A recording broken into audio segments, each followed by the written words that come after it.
हमला करने वाले 2 लोगों की गिरफ्तारी हुई है।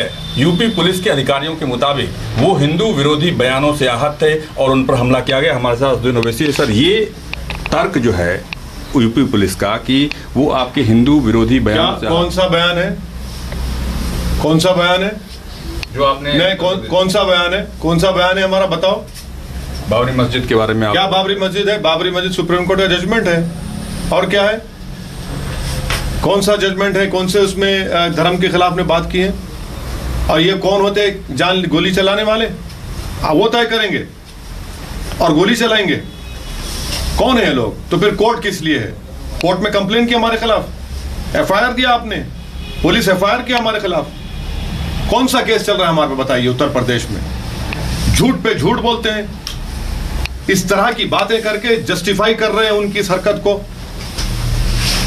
ये 2 लोग नहीं है, इनके पीछे बड़े दिमागे हैं। और अगर मोदी सरकार और उत्तर प्रदेश योगी सरकार इनको बचाने की कोशिश करेगी तो देश के हित में नहीं है ये। याद रखिए, कैंसर जब फैल जाएगा देश में तो रूल बाय गन चलेगा, रूल ऑफ लॉ कमजोर पड़ जाएगा, एनआरकी बढ़ते जाएगी। कौन है ये लोग तय करने वाले? आपको लगता है कि इतने कम समय में आप पर हमला हुआ और हमले की कुछ ही देर के बाद इतनी जल्दी उत्तर प्रदेश पुलिस उनके बयान के आधार पर निष्कर्ष पे पहुंच गई? अरे वो मिलते ही नहीं थे ना। अगर माजिद हुसैन की गाड़ी से उनको टक्कर नहीं दी जाती, वो जो टक्कर दी गई तो उसमें एक जख्मी हुआ, उसके बाद दूसरे ने फायरिंग करना शुरू कर दी। क्या मोदी सरकार, क्या उत्तर प्रदेश की सरकार इसकी इंडिपेंडेंट जांच करवाएगी? ये 2 लोग नहीं है, ये पूरा हमको फॉलो कर रहे थे, बकवास कह रहे हैं। आपको लगता है कि आपके घर पर जो हमला हुआ उसमें भी जो लोग शामिल हैं, कहीं ना कहीं सबके तार जुड़े हुए हैं जो आपके खिलाफ वक्त बेवक्त साजिश रचते हैं? ये सरकार का काम है कि इन तमाम चेहरों को बेनकाब करे। ये इनकी जिम्मेदारी है कि देश में एनआरकी फैलाने वालों के खिलाफ जो गोली चलाते हैं, एक 4 मरतबा के एमपी को, 2 मरतबा के विधायक को, और वो भी इलेक्शन कैंपेन में, ये बताता है कि उत्तर प्रदेश में और देश में क्या हो रहा है। जब प्रयागराज इलाहाबाद में धर्म संसद में हमको गालियां दी गई, धमकियां दी गई तो सरकार सो रही थी, नोटिस क्यों नहीं लिया उनका?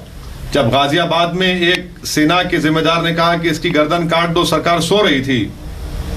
हमारे घर पर हमला होता है, लाइव फेसबुक पर किया जाता है, सरकार को नहीं दिखता। मेरे घर के सामने दिल्ली पुलिस, कितने कैमरास लगे हुए हैं, आपको लाइव टेलीकास्ट करते हैं। आपका क्या कर रहा है आपका टेक्निकल विंग? मुझे मेरी जान की फिक्र नहीं है, मैं जाऊंगा एक दिन दुनिया से, सब जाएंगे इस दुनिया से, मगर याद रखिए हम जब तक जिंदा रहेंगे हक की सरबुलंदी के लिए काम करते हैं। और मैं नहीं डरने वाला हूं, मैं नहीं लूंगा सिक्योरिटी, और परसों फिर जाऊंगा उत्तर प्रदेश को, इंशाल्लाह मैं अपना प्रचार जारी रखूंगा। और अगर किसी माई का लाल में दम है तो मार के दिखाए, मुझे मार के दिखा, मैं पीछे हटने वाला नहीं हूं। क्या बकवास कर रहे हैं लोग। एक आखिरी सवाल, कभी अपने माजिद साहब को देखा जिस तरीके से वो परेशान थे और पूरी घटना में आपके साथ थे, आपको लगता नहीं कि आपके साथ या आपके चाहने वाले लोगों के मन में एक खौफ पैदा हो गया इस घटना के बाद से? नहीं, जो मेरे साथ रहते हैं वो नहीं डरने वाले हैं। और हम इन सबको बोलते हैं कि याद रखो, एक ना एक दिन हम सबको इस दुनिया से जाना है, मगर तुम इस दुनिया में क्या करोगे, कैसे जिंदगी गुजारोगे, ताकि तुम्हारी जिंदगी को देखकर आने वाली नस्ल में हौसला और जज्बा पैदा हो, वो काम करेंगे। भारत का संविधान को बचाना है, हम करेंगे वो काम। तो डरने की कोई जरूरत नहीं है, कोई नहीं डरेगा इंशाल्लाह। जो असदुद्दीन ओवैसी के साथी हैं, जो मेरे पार्टी के मेंबर्स हैं, जो हमारी पार्टी को चाहते हैं और जो मुझ जैसे गुनाहगार से मोहब्बत करते हैं, वो कभी नहीं डरेंगे, क्योंकि हमको मालूम है इस दुनिया से हम आए हैं तो जाएंगे। ये दुनिया फानी है, मगर हम जब दुनिया में रहेंगे तो जिंदगी बेबाकी से गुजारेंगे। ये भारत का संविधान हमको उसका राइट देता है। आखिरी सवाल कि कल आप लोकसभा अध्यक्ष से मुलाकात करेंगे, चुनाव आयोग को चिट्ठी लिखेंगे, चिट्ठी लिखकर या मुलाकात करके क्या करेंगे? सुरक्षा की मांग तो करेंगे नहीं, आप सिर्फ जांच की मांग करेंगे? हम जांच चाहते हैं। सुरक्षा की जिम्मेदारी कॉन्स्टिट्यूशन में फंडामेंटल राइट है, राइट टू लाइफ। ये सरकार की जिम्मेदारी है, हमारी, आपकी, जनता की जिम्मेदारी।